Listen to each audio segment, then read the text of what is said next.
All right, guys, here we go. Video 4 on this Honda Prelude. Taking out this supercharged, and then we're gonna take out the whole engine. So I did a little bit of work before I start the video. I kind of just did all the boring stuff right here. The harness, slave cylinder, took that off. I put it on the side. The slave's still there. I'm thinking of changing that because it's rusty. You're gonna get a black one. You're gonna paint it to black so it won't rust. Pretty much the harness is shoved back all the way back there. Took the cable for the clutch. I just need to unhook the harness at the back here of the engine, so this whole thing will go over that side. Same thing with this harness right there.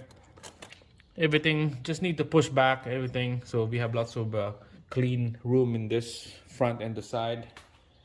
The manifold, Jasmine did this, so I went down here to unbolt that one back there, and that one's done.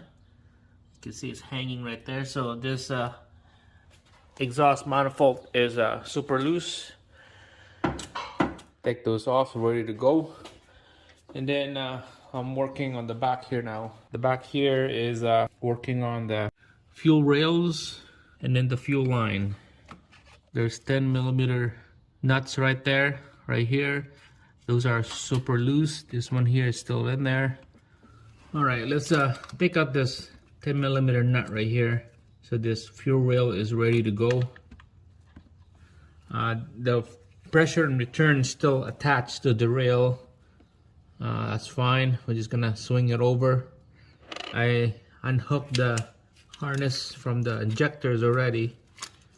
It's all tucked in underneath here, the fuel rail, nice and clean.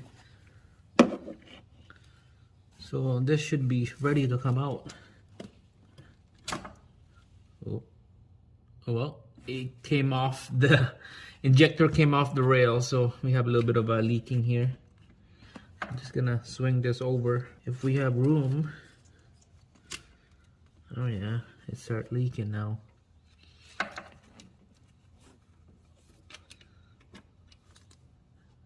There's one injector. Look at that, it's so tiny.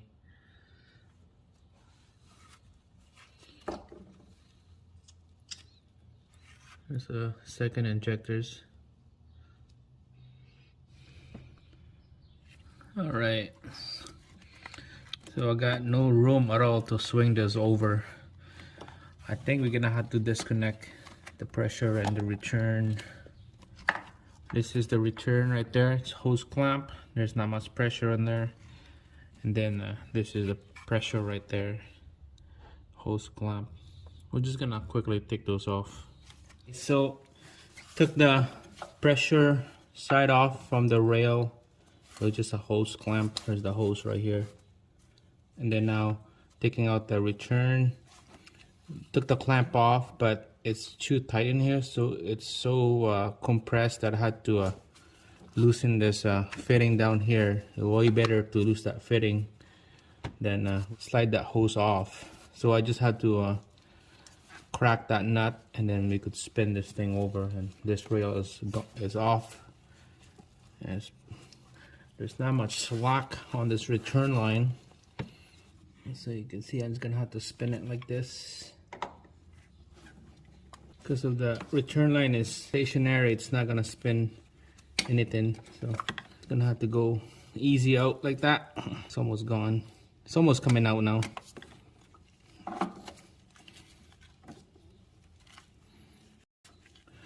Next time when I install this, I'm gonna have a little bit longer return line, so it's easy for me to work on things. Save that washer. There we go. AEM rails. We'll put this on the side. Just gonna move all this harness away. This is gonna go underneath the engine. Same thing with this one right here. This will go underneath the engine. I'm thinking of this alternator harness.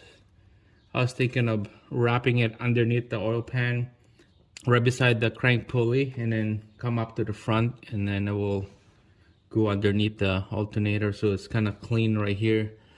And that's how I seen some people tuck their wire, so I'm thinking of doing that when I put everything back together. So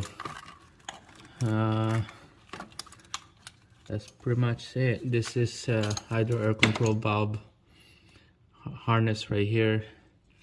All right, let's pull this exhaust manifold now, so that we have lots of room underneath to work with those wire back there. That's the worst, is working on the wire at the back. Hopefully this will come out easy. Sometimes you have to take out the studs, and in this case, let's see if we could pull this thing out without taking out the stud. It's gonna be super tight.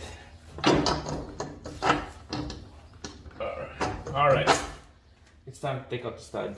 5:30 seconds is the tools for this here. We're just gonna crack it loose, and then we'll zip it down after. It was pretty easy anyways, look at that. Pretty easy. All right, let's give this a try.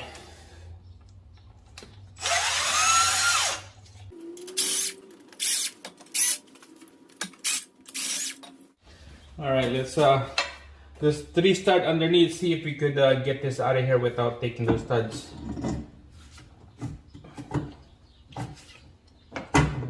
Nope, it's not gonna go. Get some long extension and maybe a swivel, but this is okay.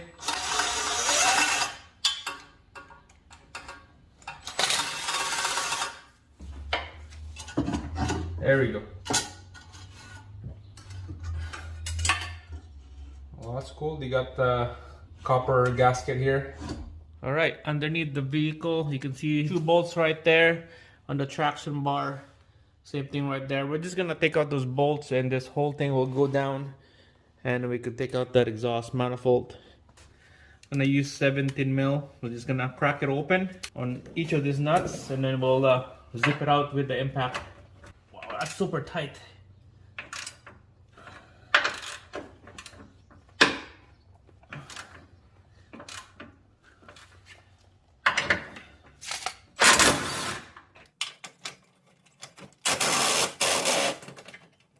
Put that bolt on the side,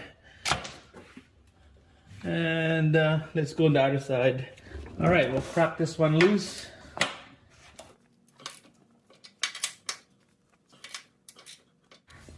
And this whole thing will go down super slow, okay? Because they will drop this thing on you if you're underneath. So just super slow on the last bolt. We'll take this one out first. And then this one just slowly steady.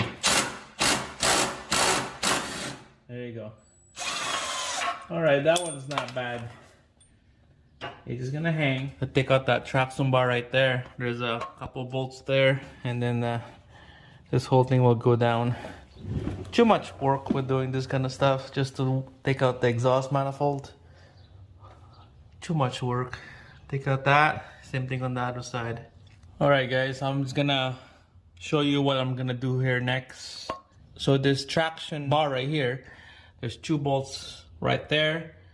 It's gonna be tough to put a socket in there, so I'm taking out that CV axle anyways when I take out this engine off. So I'm gonna have to take out the wheels, caliper, CV axle, and then this traction bar, everything, and same thing on that side as well.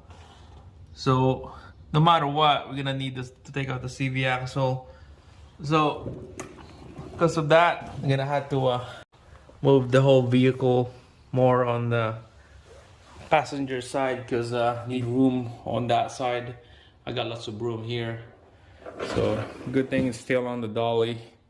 So we're just gonna move it over and take out both wheels, and then start taking out the CV axles, calipers, rotor, and the traction bar. So that's gonna be the next video. As of now, I'm just gonna continue working at the back here. Those are boring stuff underneath. Those are just boring stuff, and then we'll connect the cherry picker, and then we'll put the chain on this. That will be the next video. All right, so stay tuned. It's gonna end the video on this one. Stay tuned on the next one. I'll see you again on the next video.